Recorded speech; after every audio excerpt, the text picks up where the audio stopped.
धीरूभाई अंबानी की जीवन गाथा केवल एक व्यक्ति की सफलता की कहानी नहीं है, बल्कि ये स्वतंत्र भारत के आर्थिक इतिहास का एक महत्वपूर्ण अध्याय है।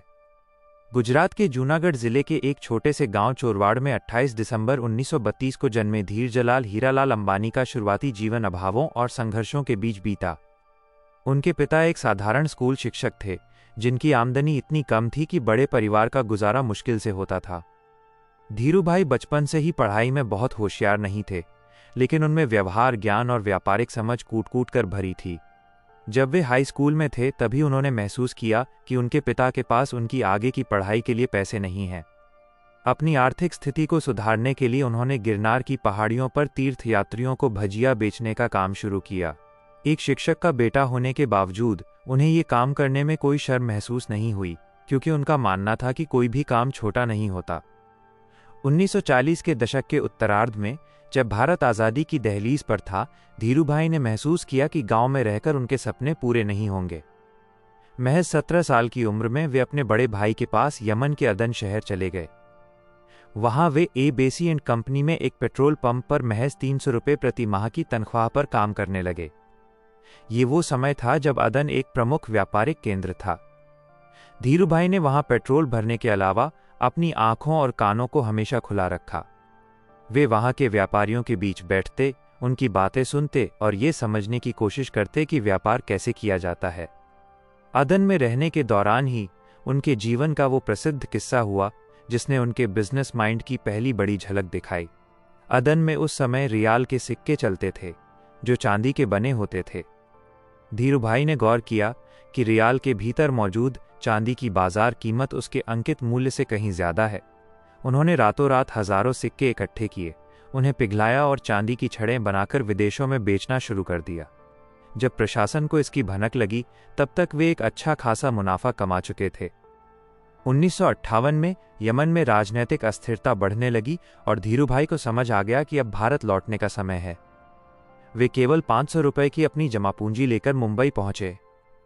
उस समय मुंबई में रहना और पैर जमाना किसी जंग से कम नहीं था। वे अपने परिवार के साथ दक्षिण मुंबई के भुलेश्वर इलाके में एक छोटे से चौल में रहने लगे। एक ही कमरे में पूरा परिवार रहता था और रसोई भी उसी में थी। लेकिन धीरूभाई की आंखों में बड़े शहरों के विशाल महलों से भी बड़े सपने थे। उन्होंने अपने चचेरे भाई चंपकलाल दमानी के साथ मिलकर रिलायंस कमर्शियल कॉरपोरेशन की शुरुआत की। उनका पहला दफ्तर मस्जिद बंदर के नरसिम्हा स्ट्रीट पर एक 350 वर्ग फुट का कमरा था, जहां केवल एक मेज और 2 कुर्सियां थीं। उन्होंने मसालों और सूत यार्न के आयात निर्यात का काम शुरू किया। वो लाइसेंस राज का दौर था, जहां हर चीज के लिए सरकारी अनुमति की जरूरत होती थी। धीरूभाई ने सिस्टम की कमियों को पहचाना और जोखिम लेना शुरू किया। वे 17 से 18 घंटे काम करते थे और अक्सर टैक्सी के पैसे बचाने के लिए मिलों तक पैदल ही जाते थे। ये उनके संघर्ष का वो दौर था जहां उन्होंने शून्य से शिखर तक की अपनी यात्रा की मजबूत नींव रखी थी। मसालों और सूत के व्यापार में पैर जमाने के बाद धीरूभाई अंबानी को ये समझ आ गया था कि असली मुनाफा केवल व्यापार ट्रेडिंग में नहीं, बल्कि उत्पादन मैन्युफैक्चरिंग में है। 1965 में अपने चचेरे भाई चंपकलाल दमानी से अलग होने के बाद उनके पास संसाधनों की कमी थी, लेकिन उनके पास एक ऐसा विजन था जो उस समय के किसी भी बड़े उद्योगपति के पास नहीं था। 1966 में उन्होंने गुजरात के नरोदा में अपनी पहली कपड़ा मिल की स्थापना की। यह एक बेहद साहसी कदम था, क्योंकि उस दौर में भारतीय कपड़ा बाजार पर पुराने और स्थापित घरानों का कब्जा था। धीरूभाई ने दुनिया की सबसे आधुनिक मशीनें मंगवाईं, लेकिन स्थापित थोक व्यापारियों ने उनके कपड़े को बेचने से इनकार कर दिया। उन्हें डर था कि ये नया खिलाड़ी उनके वर्चस्व को खत्म कर देगा। धीरूभाई ने इस बाधा को एक अवसर में बदल दिया। उन्होंने फैसला किया कि वे बिचौलियों के पास नहीं जाएंगे, बल्कि सीधे ग्राहकों के पास जाएंगे। उन्होंने विमल ब्रांड की शुरुआत की और देश भर में अपने खुद के शोरूम और फ्रेंचाइजी खोलना शुरू किया। ओनली विमल का विज्ञापन देखते ही देखते हर घर की पहचान बन गया। नरोदा मिल की गुणवत्ता इतनी बेहतरीन थी कि विश्व बैंक की एक टीम ने इसे विकासशील देशों की सबसे अच्छी मिल का प्रमाण पत्र दिया। जैसे जैसे विमल ब्रांड मशहूर हुआ, धीरूभाई को अपना साम्राज्य फैलाने के लिए भारी पूंजी की आवश्यकता महसूस हुई। उस समय बैंक केवल बड़े और पुराने घरानों को ही कर्ज दिया करते थे।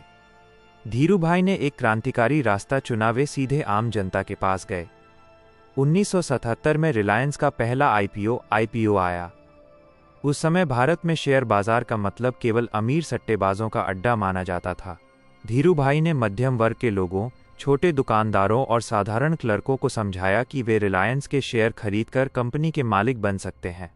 उन्होंने वादा किया कि अगर कंपनी तरक्की करेगी तो उनके निवेशकों का पैसा भी बढ़ेगा। लोगों ने उन पर भरोसा किया और रिलायंस के शेयर खरीदने के लिए लंबी कतारें लग गईं। यह भारत में इक्विटी संस्कृति, इक्विटी कल्चर की शुरुआत थी। धीरूभाई ने अपने निवेशकों को कभी निराश नहीं किया। उन्होंने बोनस शेयर और ऊंचे डिविडेंड देकर लाखों परिवारों की किस्मत बदल दी। मुंबई के स्टेडियमों में रिलायंस की वार्षिक आम बैठकें AGM आयोजित की जाने लगीं, क्योंकि निवेशकों की संख्या इतनी अधिक थी कि कोई भी हॉल छोटा पड़ जाता था। 1980 के दशक तक पहुंचते पहुंचे धीरूभाई ने महसूस किया कि केवल कपड़ा बनाना काफ़ी नहीं है। उन्होंने बैकवर्ड इंटीग्रेशन की रणनीति अपनाई, जिसका अर्थ था कि जिस कच्चे माल, पेट्रोकेमिकल्स और पॉलिस्टर से कपड़ा बनता है, वे उसे भी खुद ही बनाएंगे। उन्होंने पाताल गंगा में एक विशाल पेट्रोकेमिकल प्लांट लगाने की योजना बनाई। ये वो दौर था जब धीरूभाई को न केवल व्यापारिक बल्कि राजनीतिक मोर्चे पर भी भारी संघर्ष करना पड़ा। तत्कालीन सरकार और पुराने औद्योगिक घरानों ने रिलायंस की राह में रोड़े अटकाने की कोशिश की। उन पर आरोप लगाए गए कि वे नियमों का उल्लंघन कर रहे हैं। इंडियन एक्सप्रेस जैसे बड़े समाचार पत्रों ने उनके खिलाफ मुहिम छेड़ दी। सरकारी जांचें हुईं और संसद में बहसें हुईं। इसी तनाव के बीच 1986 में धीरूभाई को पहला स्ट्रोक लकवा पड़ा। लोगों को लगा कि अब रिलायंस का अंत करीब है। लेकिन धीरूभाई ने अस्पताल से लौटते ही फिर से कमान संभाली। उन्होंने अपने दोनों बेटों मुकेश और अनिल को व्यापार के गुर सिखाने शुरू कर दिए थे। धीरूभाई का मानना था कि विपक्षियों की आलोचना आपके काम की सफलता का सबसे बड़ा प्रमाण है। उन्होंने उन सभी चुनौतियों को पार करते हुए पातालगंगा प्रोजेक्ट को समय से पहले पूरा करके दुनिया को दिखा दिया कि उन्हें रोकना मुमकिन नहीं है। पातालगंगा की सफलता के बाद धीरूभाई अंबानी का अगला सपना इतना बड़ा था कि दुनिया के बड़े बड़े विशेषज्ञ उसे असंभव मान रहे थे। उन्होंने गुजरात के जामनगर के बंजर इलाके में दुनिया की सबसे बड़ी पेट्रोलियम रिफाइनरी बनाने का फैसला किया। यह एक ऐसी परियोजना थी जिसमें हजारों करोड़ रुपयों का निवेश होना था, और इसके लिए ऐसी तकनीक की जरूरत थी जो उस समय भारत में उपलब्ध नहीं थी।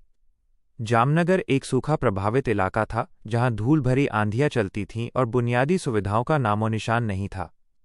धीरूभाई ने अपने बड़े बेटे मुकेश अंबानी को इस प्रोजेक्ट की पूरी जिम्मेदारी सौंपी। उन्होंने हजारों इंजीनियरों और लाखों मजदूरों की एक फौज खड़ी कर दी। इस निर्माण के दौरान कई बार चक्रवात आए, प्राकृतिक आपदाएं आईं और आर्थिक मंदी का दौर भी आया, लेकिन धीरूभाई का संकल्प नहीं डिगा। उन्होंने न केवल वहां रिफाइनरी बनाई, बल्कि उस बंजर जमीन पर लाखों आम के पेड़ लगवाकर उसे एक हरा भरा नंदनवन बना दिया। जामनगर रिफाइनरी ने रिलायंस को दुनिया के नक्शे पर एक ग्लोबल प्लेयर के रूप में स्थापित कर दिया। अब रिलायंस केवल कपड़े या धागे की कंपनी नहीं थी, बल्कि वह ऊर्जा के क्षेत्र में एक विश्व शक्ति बन चुकी थी। इस विशाल साम्राज्य के निर्माण के साथ साथ धीरूभाई अंबानी का निजी जीवन भी एक बड़े बदलाव से गुजर रहा था। उन्होंने अपने बेटों को शुरू से ही जमीन से जुड़े रहने की शिक्षा दी थी। मुकेश और अनिल अंबानी को भले ही दुनिया के बेहतरीन स्कूलों में पढ़ने का मौका मिला, लेकिन धीरूभाई ने उन्हें असली पाठ कंपनी की धूल और मशीनों के बीच सिखाया। वे अक्सर अपने बेटों को मजदूरों के साथ बैठाते थे, ताकि वे उनकी समस्याओं को समझ सकें। धीरूभाई का मानना था कि एक बड़ा लीडर वही है जो अपने कर्मचारियों के दर्द को अपना समझे। उन्होंने रिलायंस में मैनेजमेंट बाय ट्रस्ट की परंपरा शुरू की, जहां वफादारी और मेहनत को सबसे ऊपर रखा जाता था। इसी दौरान धीरूभाई ने महसूस किया कि भारत का भविष्य सूचना तकनीक और संचार में है। उन्होंने रिलायंस इन्फोकॉम की नींव रखी, जिसका लक्ष्य हर भारतीय के हाथ में मोबाइल फोन पहुंचाना था। वे चाहते थे कि एक सब्जी बेचने वाला भी अपने व्यापार के लिए मोबाइल का इस्तेमाल कर सके। ये उनका वो दूरदर्शी विचार था जिसने भारत की आने वाली डिजिटल क्रांति की पहली किरण दिखाई थी। 90 के दशक के अंत तक धीरूभाई अंबानी भारत के सबसे शक्तिशाली और सम्मानित उद्योगपति बन चुके थे। सरकारें आती जाती रहीं, लेकिन धीरूभाई का प्रभाव कम नहीं हुआ। उन्होंने लाइसेंस राज की जंजीरों को तोड़कर दिखाया कि एक आम आदमी भी अगर चाहे तो वो देश की आर्थिक दिशा बदल सकता है। हालांकि लगातार मेहनत और तनाव ने उनके स्वास्थ्य पर गहरा असर डाला था। 2002 के मध्य में उनकी तबीयत फिर से बिगड़ने लगी। 24 जून 2002 को उन्हें एक और दिल का दौरा पड़ा और उन्हें अस्पताल ले जाया गया। 6 जुलाई 2002 को भारतीय उद्योग जगत के इस युग पुरुष का निधन हो गया। उनके अंतिम संस्कार में लाखों की भीड़ उमड़ी थी, जिसमें देश के प्रधानमंत्री से लेकर सड़कों पर रहने वाले वे आम निवेशक भी शामिल थे, जिन्हें धीरूभाई ने अमीर बनाया था।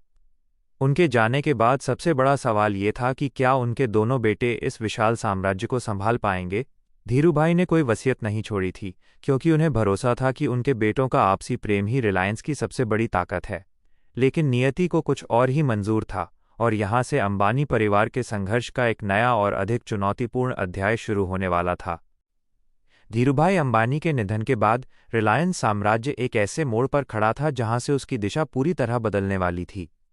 शुरुआत में दोनों भाइयों मुकेश और अनिल अंबानी ने मिलकर काम करने का प्रयास किया, लेकिन जल्द ही उनके बीच मतभेद उभरने लगे। मुकेश अंबानी स्वभाव से गंभीर और तकनीक पर ध्यान देने वाले व्यक्ति थे, जबकि अनिल अंबानी अपनी वाक्पटुता और वित्तीय प्रबंधन के लिए जाने जाते थे। धीरूभाई ने अपने पीछे कोई लिखित वसीयत नहीं छोड़ी थी, जिसका परिणाम यह हुआ कि दोनों भाइयों के बीच अधिकार क्षेत्र और निर्णयों को लेकर खींचतान शुरू हो गई। यह विवाद केवल बोर्डरूम तक सीमित नहीं रहा, बल्कि मीडिया और अदालतों तक पहुंच गया। रिलायंस के लाखों निवेशकों के मन में डर बैठ गया था कि कहीं धीरूभाई की सालों की मेहनत मिट्टी में न मिल जाए। इस कठिन समय में उनकी माता कोकिलाबेन अंबानी ने हस्तक्षेप किया। उन्होंने महसूस किया कि अगर ये विवाद जारी रहा तो परिवार और व्यापार दोनों बर्बाद हो जाएंगे। 2005 में एक ऐतिहासिक समझौता हुआ, जिसके तहत रिलायंस के साम्राज्य को 2 हिस्सों में बांट दिया गया। मुकेश अंबानी को पेट्रोकेमिकल्स और रिफाइनरी का मुख्य व्यवसाय मिला, जबकि अनिल अंबानी के हिस्से में टेलीकॉम, बिजली और वित्तीय सेवाएं आईं। इस बंटवारे के बाद दुनिया की नज़रें दोनों भाइयों पर टिकी थीं। उस समय कई लोगों का मानना था कि अनिल अंबानी ज़्यादा सफल होंगे, क्योंकि उनके पास भविष्य के उभरते हुए क्षेत्र थे। लेकिन मुकेश अंबानी ने अपनी पूरी ताकत जामनगर की रिफाइनरी को दुनिया का सर्वश्रेष्ठ केंद्र बनाने में लगा दी। उन्होंने चुपचाप भविष्य की बड़ी योजनाओं पर काम करना शुरू किया। मुकेश अंबानी ने समझ लिया था कि आने वाला समय केवल तेल का नहीं, बल्कि डेटा और उपभोक्ता सेवाओं का होगा। बंटवारे की शर्तों के कारण वे कुछ समय तक टेलीकॉम क्षेत्र में नहीं उतर सकते थे, इसलिए उन्होंने अपना ध्यान खुदरा व्यापार यानी रिटेल पर लगाया। उन्होंने रिलायंस रिटेल की शुरुआत की और बहुत कम समय में भारत के कोने कोने में अपने स्टोर खोल दिए। उन्होंने किसानों से सीधे संपर्क साधा और एक ऐसी आपूर्ति श्रृंखला बनाई जिसने भारतीय बाजार की परिभाषा बदल दी। मुकेश अंबानी का संघर्ष अब खुद को अपने पिता की छाया से बाहर निकालकर एक स्वतंत्र और आधुनिक विजन वाले लीडर के रूप में स्थापित करने का था। दूसरी ओर अनिल अंबानी के नेतृत्व में रिलायंस के अन्य हिस्सों को शुरुआत में तो बहुत सफलता मिली, लेकिन धीरे धीरे कर्ज का बोझ उन पर बढ़ने लगा। अनिल अंबानी ने कई बड़े प्रोजेक्ट्स में हाथ डाला, लेकिन सही प्रबंधन और बाजार की बदलती परिस्थितियों के कारण उनकी कंपनियां घाटे में जाने लगीं। विशेष रूप से टेलीकॉम क्षेत्र में बढ़ती प्रतिस्पर्धा ने उनकी स्थिति को और खराब कर दिया। यह अंबानी परिवार के लिए एक ऐसा दौर था जहां एक भाई सफलता की नई ऊंचाइयों को छू रहा था और दूसरा भाई गंभीर संकटों से जूझ रहा था। मुकेश अंबानी ने इस दौरान धैर्य और दूरदर्शिता का परिचय दिया। उन्होंने अपनी कंपनियों को कर्ज मुक्त बनाने पर जोर दिया और विश्व स्तर के निवेशकों के साथ साझेदारी शुरू की। उन्होंने साबित किया कि व्यापार केवल विरासत में मिली संपत्ति से नहीं, बल्कि लगातार बदलते समय के साथ खुद को बदलने की क्षमता से चलता है। धीरूभाई ने जो बीज बोया था, उसे मुकेश अंबानी अब एक ऐसे विशाल वटवृक्ष में बदल रहे थे जिसकी शाखाएं पूरी दुनिया में फैलने वाली थीं। मुकेश अंबानी के जीवन का सबसे बड़ा संघर्ष और उनकी सबसे बड़ी जीत तब शुरू हुई जब उन्होंने दूरसंचार क्षेत्र में दोबारा कदम रखने का फैसला किया। साल 2010 में उन्होंने एक छोटी कंपनी को खरीदा और उसके बाद अगले 6 सालों तक उन्होंने और उनकी टीम ने दिन रात एक कर दिया। ये वो दौर था जब मुकेश अंबानी अपनी पूरी संपत्ति और साख दांव पर लगा चुके थे। उन्होंने महसूस किया कि आने वाले समय में इंटरनेट ही दुनिया की सबसे बड़ी शक्ति होगा। 5 सितंबर 2016 को जब रिलायंस जियो की शुरुआत हुई तो वो केवल एक मोबाइल नेटवर्क नहीं था, बल्कि वो एक डिजिटल सुनामी थी। उन्होंने मुफ्त वॉइस कॉल और नाम मात्र की कीमत पर डेटा देकर भारत के आम आदमी की जिंदगी बदल दी। धीरूभाई अंबानी का सपना था कि एक पोस्टकार्ड की कीमत पर फ़ोन कॉल हो। मुकेश अंबानी ने उसे मुफ्त कर दिया। इस एक कदम ने भारत को दुनिया के सबसे बड़े डेटा उपभोक्ता देशों की कतार में खड़ा कर दिया। जियो की इस सफलता के पीछे मुकेश अंबानी का एक कठोर परिश्रम और अरबों डॉलर का निवेश छिपा था। जहां एक तरफ वे सफलता की नई इबारत लिख रहे थे, वहीं उनके छोटे भाई अनिल अंबानी का साम्राज्य भारी कर्ज के कारण ढह रहा था। 2019 में एक ऐसा समय आया जब अनिल अंबानी को जेल जाने का खतरा पैदा हो गया था। तब मुकेश अंबानी ने पुरानी कड़वाहट को भुलाकर बड़े भाई का फर्ज निभाया और अनिल अंबानी का 450 करोड़ रुपए से ज्यादा का कर्ज चुकाकर उन्हें कानूनी संकट से बाहर निकाला। यह अंबानी परिवार के संस्कारों की जीत थी, जिसने दुनिया को दिखाया कि व्यापारिक मतभेदों के बावजूद धीरूभाई के परिवार की जड़ें आज भी जुड़ी हुई हैं। मुकेश अंबानी ने रिलायंस को पूरी तरह से कर्ज मुक्त बनाने का संकल्प लिया और कोरोना जैसी वैश्विक महामारी के दौरान भी उन्होंने फेसबुक और गूगल जैसे दिग्गजों से भारी निवेश लाकर दुनिया को अपनी ताकत का एहसास कराया। आज रिलायंस का साम्राज्य केवल तेल या टेलीकॉम तक सीमित नहीं है। मुकेश अंबानी अब अपने पिता की विरासत को ग्रीन एनर्जी यानी स्वच्छ ऊर्जा की ओर ले जा रहे हैं। उनका लक्ष्य है कि रिलायंस आने वाले वर्षों में दुनिया की सबसे बड़ी नवीकरणीय ऊर्जा कंपनी बने।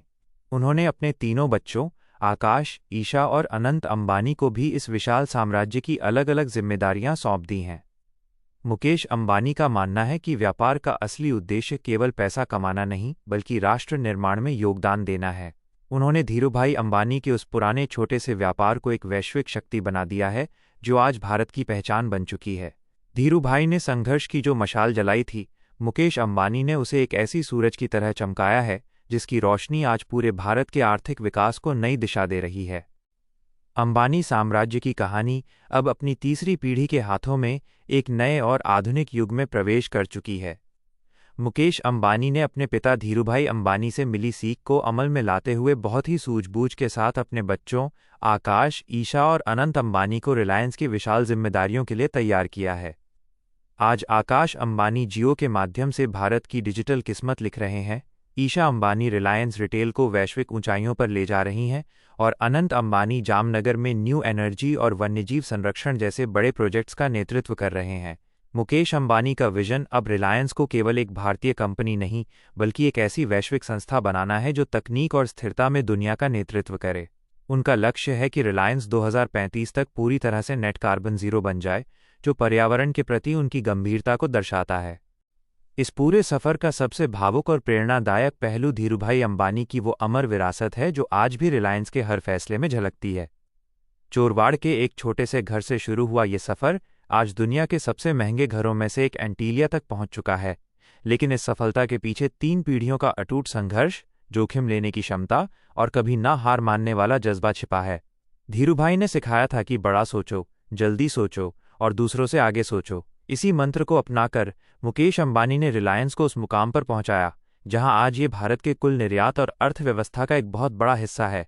अंबानी परिवार की कहानी हमें ये सिखाती है कि संपत्ति केवल विरासत में नहीं मिलती, बल्कि उसे लगातार नवाचार और मेहनत से बचाए रखना और बढ़ाना पड़ता है। निष्कर्ष के तौर पर धीरूभाई अंबानी और उनके परिवार की ये जीवन गाथा हर उस हिंदुस्तानी के लिए एक मिसाल है जो अभावों में पैदा हुआ है, लेकिन जिसके सपने आसमान छूने वाले हैं। यह कहानी बताती है कि एक आम आदमी भी अगर दृढ़ निश्चय कर ले तो वो न केवल अपनी किस्मत बदल सकता है, बल्कि पूरे देश की आर्थिक तस्वीर बदल सकता है। आज जब हम रिलायंस को एक वैश्विक शक्ति के रूप में देखते हैं, तो हमें उस 17 साल के लड़के की याद आती है जो अदन के पेट्रोल पंप पर काम करता था और जिसकी आंखों में एक महान भारत का सपना था। धीरूभाई अंबानी भले ही आज हमारे बीच नहीं है, लेकिन रिलायंस के रूप में उनका लगाया हुआ वो छोटा सा पौधा आज एक ऐसा विशाल वटवृक्ष बन चुका है जिसकी छाया में करोड़ों भारतीयों का भविष्य सुरक्षित और समृद्ध हो रहा है। ये धीरूभाई अंबानी और उनके परिवार के संघर्ष और सफलता की पूरी विस्तृत कहानी थी। धीरूभाई अंबानी के जीवन और रिलायंस के साम्राज्य से मिलने वाली सीख हमें ये बताती है कि एक आम इंसान को अपनी तरक्की के लिए किन बातों को अपनाना चाहिए और किन गलतियों से बचना चाहिए। क्या करें? सफलता के मंत्र। बड़ा सपना देखें। धीरूभाई कहते थे, अगर आप सपने नहीं देखेंगे तो आप उन्हें सच कैसे करेंगे? अपनी परिस्थितियों को कभी भी अपने सपनों की सीमा न बनने दें। जोखिम रिस्क लेने का साहस रखें। जब दुनिया जामनगर रिफाइनरी या जियो को पागलपन कह रही थी, तब अंबानी परिवार ने बड़ा दांव खेला। बिना जोखिम के बड़ा मुनाफा संभव नहीं है। समय से आगे की सोचें। हमेशा ये देखें कि आने वाले 5-10 सालों में दुनिया को किस चीज़ की ज़रूरत होगी। जैसे मुकेश अंबानी ने डेटा और ग्रीन एनर्जी को पहले ही पहचान लिया। आम आदमी से जुड़ें। रिलायंस की सफलता का राज ये है कि उन्होंने हमेशा ऐसी चीज़ें बनाईं जो आम जनता के काम आए, चाहे वो विमल का कपड़ा हो, सस्ता मोबाइल हो या रोजमर्रा का किराना। संकट को अवसर में बदलें। जब पुराने घरानों ने धीरूभाई का रास्ता रोका, तो उन्होंने अपना रास्ता खुद बनाया। हर समस्या को एक नए बिजनेस मॉडल की तरह देखें। क्या न करें? इन गलतियों से बचें। स्पष्ट वसीयत या योजना की कमी न रखें। धीरूभाई ने कोई लिखित वसीयत नहीं छोड़ी थी, जिसके कारण परिवार में बड़ा विवाद हुआ और साम्राज्य दो हिस्सों में बंट गया। अपने उत्तराधिकार की योजना पहले से बनाना जरूरी है। अपनी क्षमता से ज्यादा कर्ज न लें। अनिल अंबानी के पतन का सबसे बड़ा कारण भारी कर्ज और आक्रामक विस्तार था। व्यापार में उतना ही पैर फैलाएं जितनी आपकी चादर कैश फ्लो हो। बदलाव का विरोध न करें। जो कंपनियां समय के साथ खुद को नहीं बदलती, वे खत्म हो जाती हैं। धीरूभाई ने मसाले से कपड़ा, कपड़े से तेल और मुकेश अंबानी ने तेल से डिजिटल की ओर कदम बढ़ाकर खुद को हमेशा प्रासंगिक रखा। परिवार और व्यापार के बीच तालमेल न खोएं। भाइयों के बीच के विवाद ने रिलायंस की साख को भारी चोट पहुंचाई थी। व्यापार कितना भी बड़ा हो, पारिवारिक एकता ही उसकी सबसे बड़ी ढाल होती है। सिस्टम को दोष न दें। धीरूभाई के समय में लाइसेंस राज की बहुत पाबंदियां थीं, लेकिन उन्होंने सिस्टम को कोसने के बजाय उसके भीतर रहकर रास्ता निकालना सीखा। आपको स्टोरी कैसे लगी, कमेंट जरूर करें। मिलते हैं किसी दूसरे रियल स्टोरी के साथ। तब तक जय हिंद, जय भारत।